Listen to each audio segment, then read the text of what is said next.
ఉత్సవాల్ని అత్యంత వైభవంగా నిర్వహించడానికి కోసం ఒక సొసైటీ ఏర్పడి ఆ సొసైటీకి సొసైటీ ఆఫ్ విజయవాడ వైబ్రెంట్ అని పేరు పెట్టి విజయవాడలోని ప్రముఖులందరినీ దాంట్లో భాగస్వాములు చేసి పార్లమెంట్ సభ్యులు, ఎమ్మెల్యేలు, అధికారులు, కలెక్టర్ గారు, కమిషనర్ గారు, పోలీస్ కమిషనర్ గారు అందరూ, ఇది ఒక విజయవాడ పౌరులు కానీ విజయవాడలో పనిచేసే అధికారులు అందరూ బాధ్యత తీసుకొని పెద్ద ఎత్తున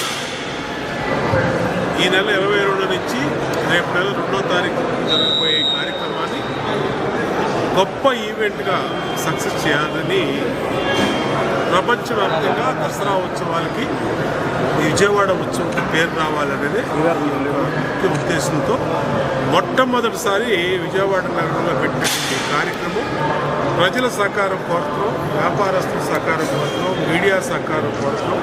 పెద్ద ఎత్తున అందరం కూడా భాగస్వాములై మన విజయవాడ నగరానికి విజయవాడ ఉత్సవాన్ని సక్సెస్ చేయమని కోరుతా ఉన్నాం. ఎందుకంటే హైదరాబాద్కి గణేష్ నిమగ్నం ఫేమస్.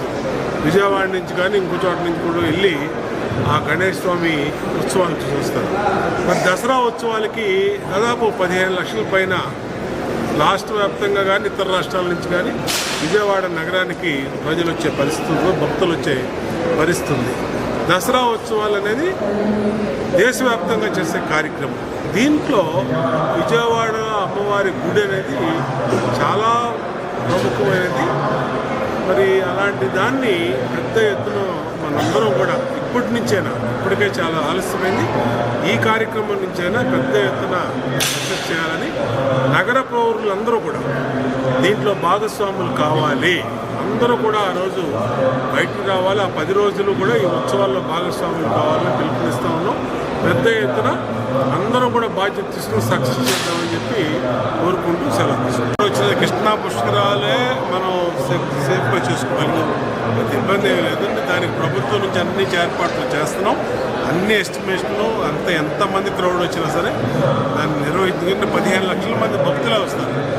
వాళ్ళే మనం మేనేజ్ చేయగలుగుతున్నప్పుడు కాబట్టి ప్రాబ్లమే లేదు. అది అందరినీ కూడా రమ్మని కోరుతా ఉన్నాం. ఎంతమంది వచ్చినా మీరు ఇక్కడ ఎటువంటి భద్రతా లోపాలు కూడా జరగకుండా ప్రభుత్వం బాధ్యత వహిస్తుంది. ఇది ప్రభుత్వం, ప్రజలు అందరూ కలిపి నిర్వహిస్తున్న కార్యక్రమం కాబట్టి మీ జాగ్రత్తలకు అన్ని చర్యలు తీసుకుంటాం. Okay, thank you.